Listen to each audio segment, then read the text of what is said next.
My first memory is of the full moon. Lonely and beautiful, her light reaching down to me. Something within me stirred. Something beyond my young years. Something infinitely connected. I felt so calm, so understood. I see you, I see you. I see you, she said. What are you doing out in the garden so late at night? My mother asked. The moon is talking to me. I know I must have looked at my mother, but I can't remember her face. She smelled of perfume, like jasmine blooming at night. That much still lingers in my memory. That, and the sound of her gasp. I didn't understand what frightened her. She packed furiously after sending me to bed. The next day we were on a plane out of Seoul. I didn't know what was happening. Where are we going? I asked. Nova Scotia. She wouldn't look at me. Keep your eyes down. I did. I remember the first time I saw the large manor as we drove up the long, winding road. It looked like a big square castle. It was rainy and cold in this new place. I didn't like it, but I blindly trusted my mother, as most children do. The large doors made a big echo when it closed, and I was sure some sort of monster would jump out from the darkened halls. I was told to wait in the entrance hall on a bench just a little too high for me. My mother rushed into a room without helping me up. I managed to climb up and waited obediently, doing my best not to shake. I was alone in the hall, and scared. There wasn't much to look at other than stone walls and a large painting of two wolves. One was black with blue eyes, the other grey with gold eyes. They had interesting moon patterns on their fur. The grey wolf had a crescent on its chest, but the black one had a full circle, glowing with a hint of blue that matched its eyes. The wolves were looking up at the full moon, and I felt comfort in that. The moon was nice. She became friends with me. She spoke to me. The wolves didn't seem scary if they loved the moon like I did. A woman walked towards the office, then stopped. I looked down at my feet, but she had caught me looking at the painting. It's the Great Wolf Queen. She kept her focus on the big canvas as she spoke. Do you know the story of the Spark Bearer? I shook my head. Huh. I thought every pup was taught that. She smiled softly. I remember how she had brown curls and brown eyes, and I thought she was beautiful, though different from people I was used to seeing.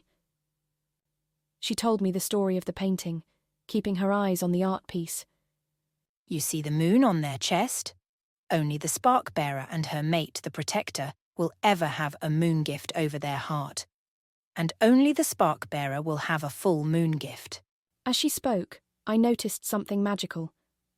I was mesmerised with a small glowing crescent on the web space between her thumb and index finger. It glowed as she reached up and spoke about the wolves.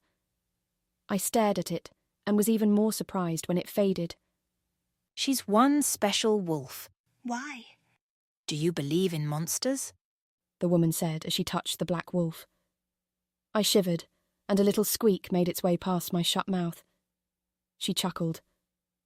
I believe that someday the Spark Bearer will save us from darkness.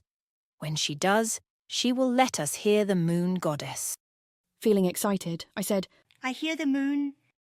The woman's kind tone vanished. She gritted her teeth, trying not to shout. You do not pretend such things. I gripped my skirt and felt scared and worried. I didn't mean to make anyone upset, but I didn't understand what I had done.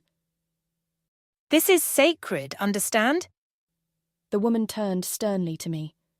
Our eyes met. She gasped and hurried into the office without another word. I was alone again, and the hall was too big and cold and unwelcoming. That's when I realised the door to the office was ajar. I hopped down and tiptoed close to listen in. My mother was saying, I did my part. She's not meant to be here. It was one of yours that fathered her. You need to raise your own. She's a halfling at best. She'll be useless here. I don't care. I can't be responsible. She's not human. We can't have that monster here. We have the other cubs to worry about. My son. Those words chilled my bones. My fear of monsters was only enhanced by the gloomy hall. I huddled, balling myself as small as I could. You promised to keep her hidden. I loved her. Now I can't even look at her. Did my mother not want me? What was happening? Ryan left this. He said when the time came, I should give it to you. Damn. The gruff voice sounded resigned. Even after casting him out as a rogue, you are honor-bound. The front doors opened and an older woman came rushing in. She gave me a quick glance before she went into the office. But Hattie, how did you know? The woman asked. The older woman didn't answer her question, but instead addressed my mother. You cannot reclaim her once you leave. You must never tell anyone that you had her. I don't have a death wish. You keep that thing away from me. Thing? Was my mother talking about me? I can't be seen giving her any special treatment. If I were you, I'd make sure she becomes loyal to the pack. You must control her. Very well, I suppose there's nothing more to say. I ran and scrambled up onto the chair where Mother had told me to be. The door opened wider and my mother stepped out. The man next to her had thick grey hair to his shoulders. His beard was a lighter grey, his brows darker. I shivered. His dark eyes scared me. My instincts said this man had a monster inside him. I didn't want to be near him, but the woman that told me the wolf story had her arm in his. She must be very brave, but she shivered when she looked at me again. It's late. Will you stay the night? My mother shook her head. I must catch my flight. She turned and spoke to me in Korean. You stay here and make yourself useful. You're 5 now, old enough to do chores. Be obedient. Don't be a bother, and they will let you stay. Use your English here, like I taught you. The thought of staying scared me. How long do I stay? She didn't answer. She wouldn't look at me. Why wouldn't she look at me? I think I knew the answer before I even asked. When will you be back? I won't. She didn't hug me. She just left, letting the door slam behind her. I scrambled down the bench, trying to run after her. I face-planted hard and began to cry. The man picked me up more gently than I expected. Our eyes met, and he stood up quickly. We should destroy it. No, she must be protected. Who will protect us? River, you know what is at stake here. You know the path that must be taken. Hattie. The younger woman's voice shook. I will put up a barrier to help her stay hidden. No one outside the territory will feel her presence. The older woman gazed into my eyes. You must be strong, little one. She touched my forehead, and suddenly I felt so weak. Likely the jet lag and abandonment hit me hard. I felt dizzy. The older woman sighed. She took a moment to look at the painting, then left. We can't keep her with the cubs, Ian, but we have to keep her protected. Where? The silo is blocked off. No one will be bothered there. The woman was shaking in her knees. I tried to look up at her for comfort, but the woman only shook more and looked away. With a grunt and more roughness than before, the man put me over his shoulder and carried me to a small room. It was a storage space which he quickly cleared of all but a mattress and dresser and lamp. Stay here.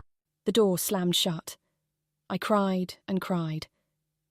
Eventually, some maids came and made up the bed, brought food. But every person who came in took one look at me and refused to look at me again. No one spoke to me. They all rushed out of the room as soon as they were done with their part. Not knowing what was happening, I cried for hours until the rain stopped.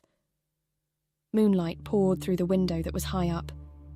The light could never reach me, and I wouldn't be able to look out to the outside, but I could hear her just the same. I'm here. It's okay. I'm here. It's okay. There was no point in crying anymore. There was no one who was willing to help me. My loneliness was just a part of my new life. I was an unwanted thing. But I was grateful to have shelter, and so I did as my mother told me. From that morning on, I made myself useful. I learned to do chores, of which there was a lot to do, and eventually I forgot I was lonely.